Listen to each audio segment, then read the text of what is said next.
There's something uniquely unsettling about the things children say, because kids are usually seen as innocent, imaginative, and unaware of the darker parts of the world.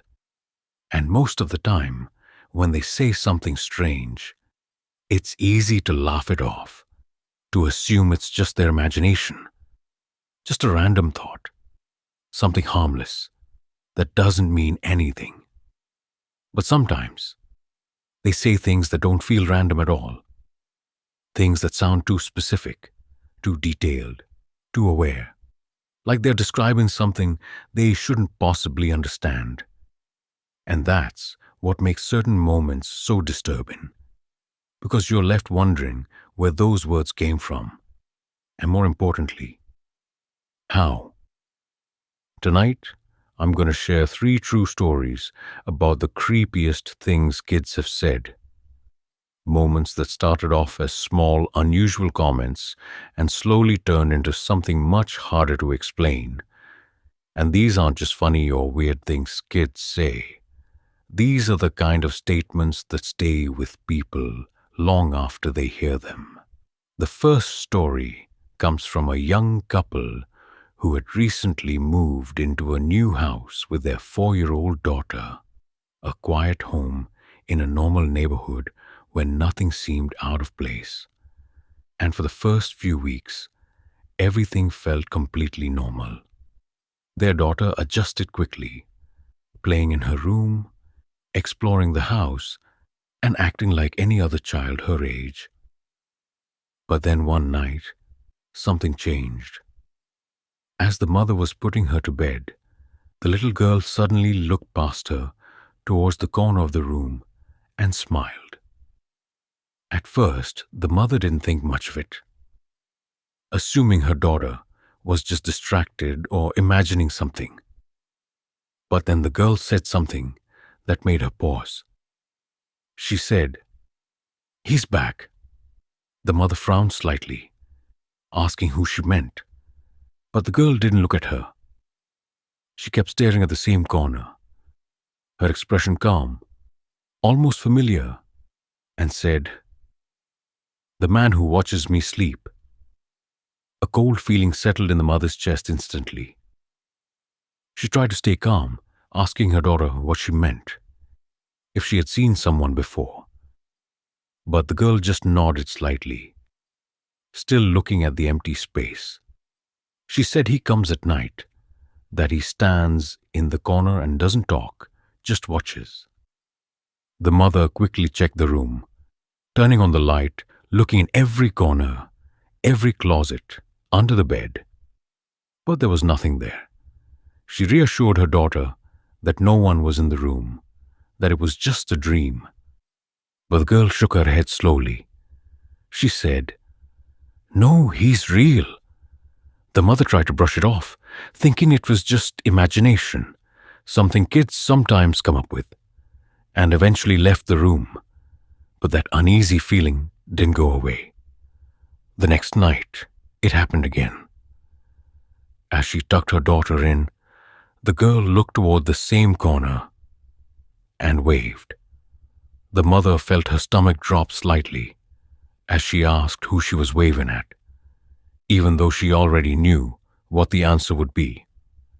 And the girl said, "He said you can't see him."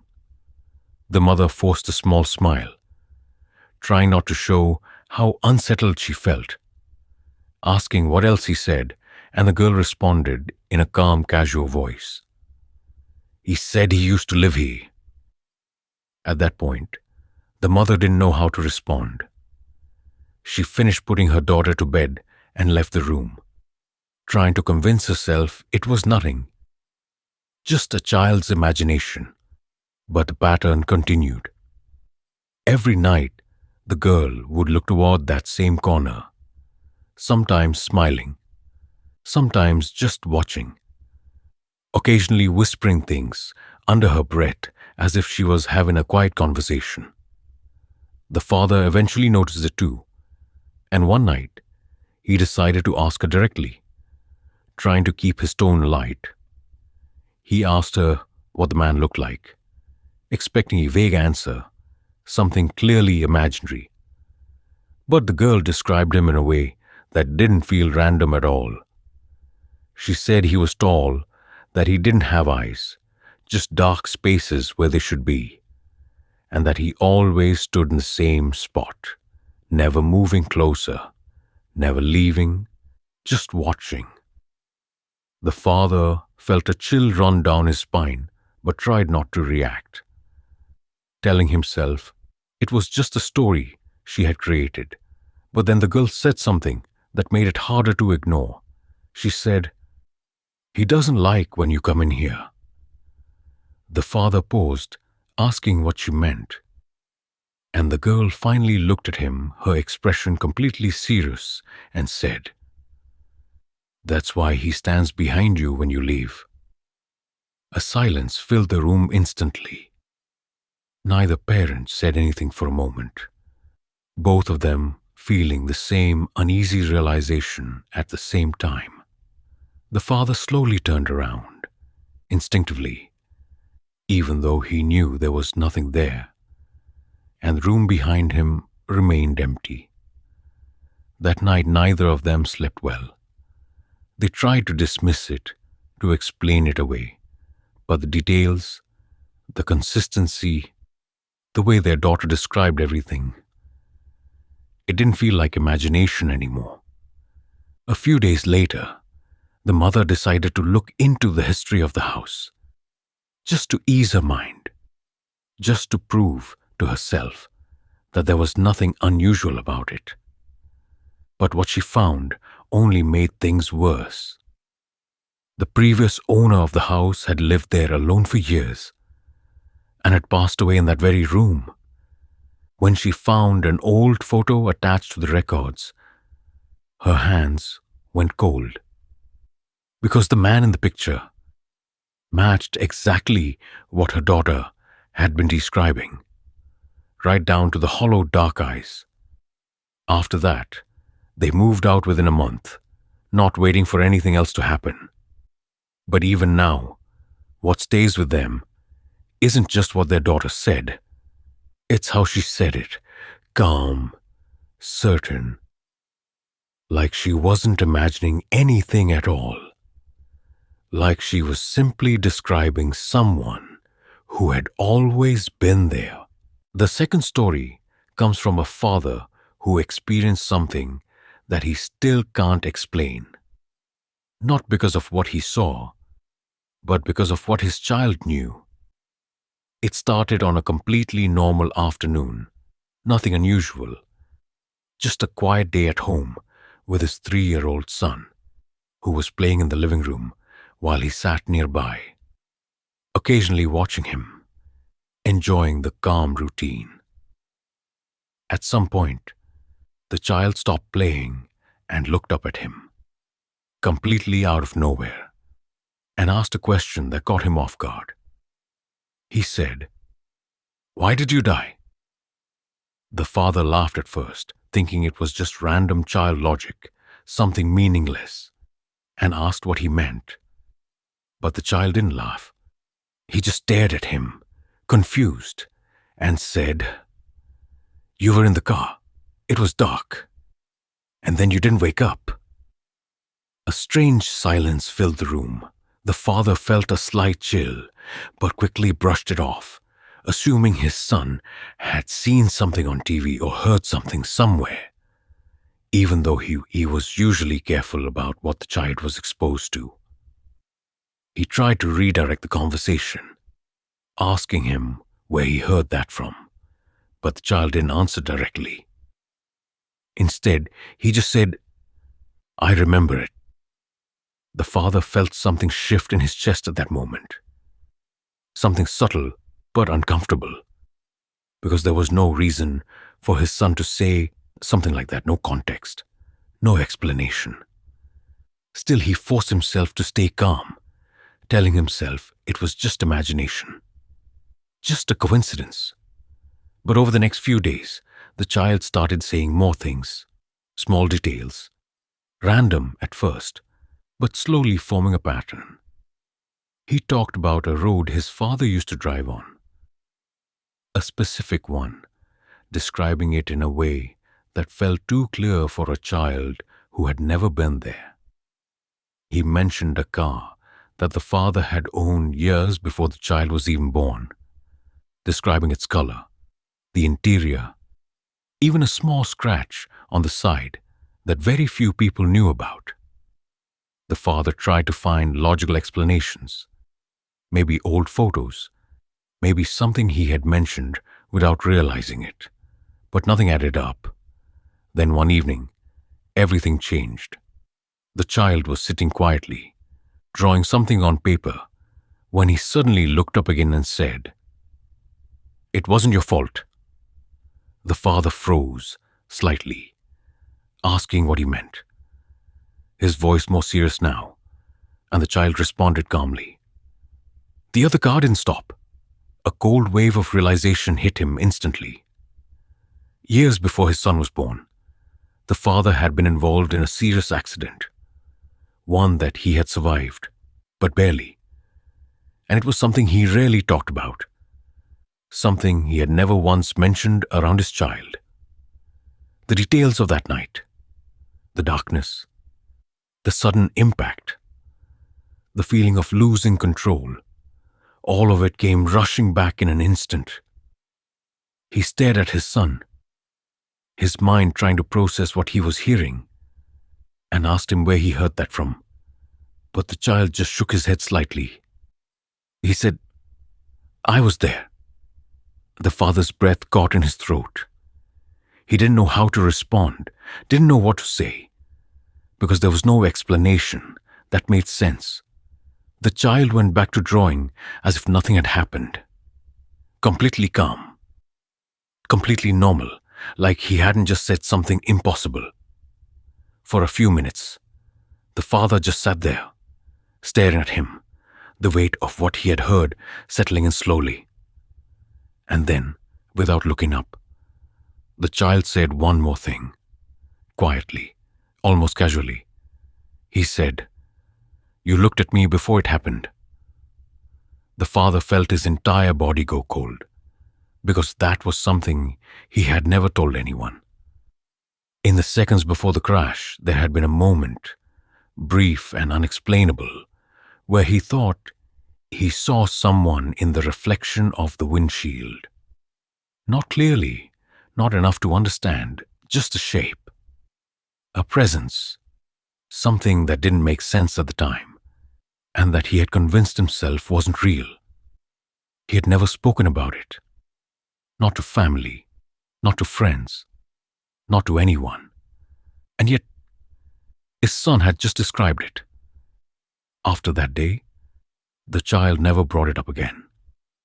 He stopped mentioning the road, the car, the accident, everything, as if it had never happened. But the father never forgot. Because what stayed with him wasn't just the things his son said. It was the certainty in his voice, the way he spoke about it like it was a memory, not a guess, not imagination. Something real. And even now he still wonders about that moment. About what his son meant when he said he was there. And more importantly, what exactly he had seen in that reflection, just before everything went dark. The third story comes from a babysitter who experienced something that she couldn't explain, not because of what she saw, but because of what the child reacted to in real time. It happened while she was watching a 5-year-old boy one evening, a normal job in a quiet house. Nothing unusual, just a few hours of keeping him entertained while his parents were out. For most of the night, everything was completely normal. They played games, watched cartoons, and eventually, she helped him get ready for bed, following the routine his parents had explained before leaving. As she tucked him in, the boy seemed calm, not scared, not hesitant, just quiet in a way that didn't feel unusual at first. She turned off the main light, leaving a small night lamp on, and started to leave the room when the boy suddenly spoke. He said, "Can you close the closet?" She paused for a moment, looking back at him, and then toward the closet door. It was already closed. She smiled slightly, assuming he was just nervous, and said it was already shut. But the boy didn't look reassured. Instead, he sat up slightly, his eyes fixed on the same spot, and said, "No, the other one." A small feeling of unease crept in, subtle but noticeable. She looked around the room again, checking for anything he might be referring to. But there was only one closet, nothing else. She walked over and opened it briefly, showing him that it was empty, then closed it again, telling him everything was fine. For a moment, he didn't say anything. Then slowly, he lay back down, still staring towards the same area. She left the room after that, closing the door halfway as instructed, and went back downstairs, trying not to think too much about it. But a few minutes later, she heard something, a soft sound, from upstairs. At first, she ignored it, assuming it was just the child moving around, adjusting in bed, something normal. But then the sound came again, this time clearer, like a faint knock. She hesitated, listening carefully, her attention now fully focused. The house was otherwise silent. The knock came again, slow, even, coming from the direction of the child's room. A quiet sense of unease settled in her chest as she stood up and made her way upstairs, her footsteps soft against the floor as she approached the half-open door. She paused for a moment before pushing it open slightly more, peeking inside. The boy was sitting up in bed, completely still, his eyes fixed on the same corner of the room, the closet. She stepped inside slowly, asking him what was wrong, trying to keep her voice calm. But he didn't answer right away. Instead, he raised his hand slightly and pointed toward the closet, the same one she had checked earlier. Her heart rate picked up slightly as she turned her head, looking at the door. It was still closed, exactly as she had left it.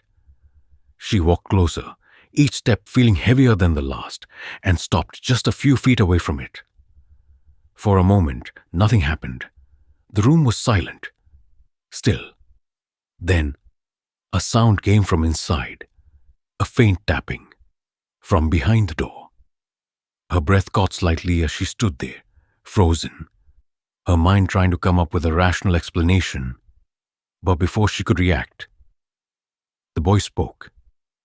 Quietly, calmly. He said, "He doesn't like it when you open it." A chill ran down her spine instantly.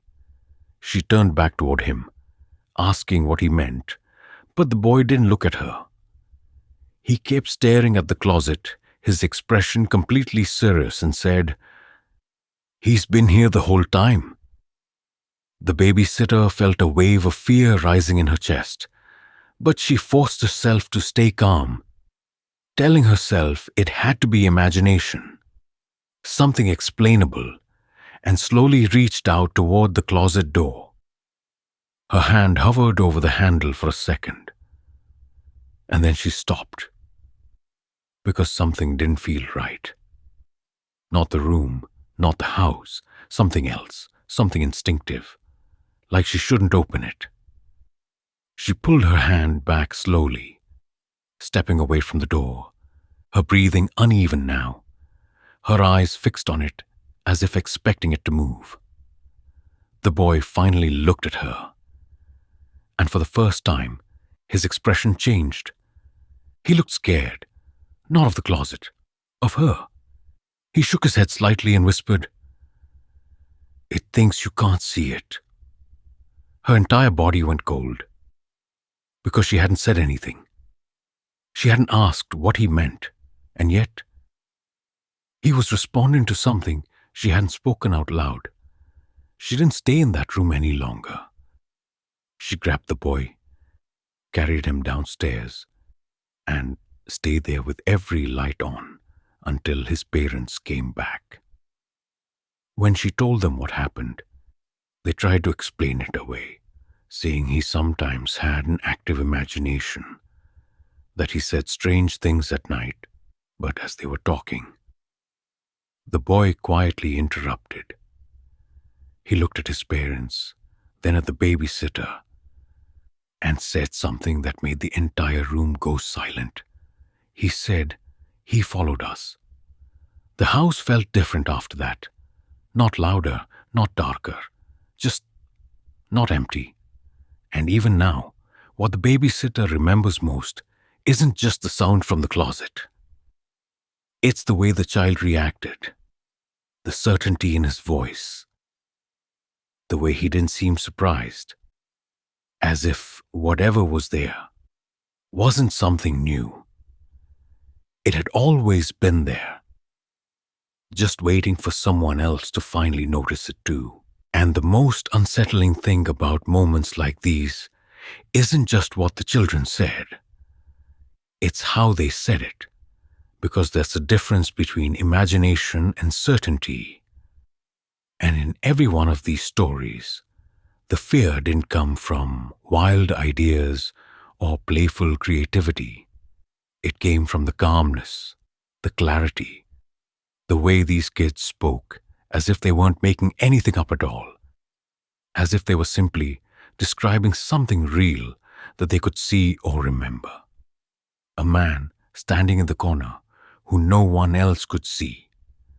Memories of events that should be impossible to know. Something hiding in a place that wasn't supposed to exist. 3 different situations, but all connected by the same unsettling feeling that maybe children don't just imagine things. Maybe sometimes they notice things that others don't. And that's what makes it so hard to ignore, because kids don't overthink. They don't filter their words the way adults do. They say what they experience exactly as they experience it, without questioning whether it makes sense or not. And when those experiences don't follow any logical explanation, it leaves behind questions that don't have easy answers. Because think about it. How does a child describe someone they've never met with details that match reality? How do they talk about events they were never part of? How do they react to something in a room that no one else can see or hear? And more importantly, why does it always feel so consistent, so deliberate, like there's a pattern behind it? Maybe it's just imagination, maybe it's coincidence, or maybe it's something we don't fully understand yet, something that fades as we grow older, something we slowly stop noticing without even realizing it. And maybe that's why these moments feel so disturbing, because they hint at the idea that there could be things around us all the time, quiet, still, unnoticed. Not because they're not there, but because we've simply learned not to see them anymore. So, the next time a child says something that feels a little too specific, a little too real, something that doesn't quite make sense, pay attention, not because you should be afraid, but because sometimes what sounds like imagination might be something else entirely, something that doesn't need to prove it exists. It just needs someone who hasn't learned to ignore it yet.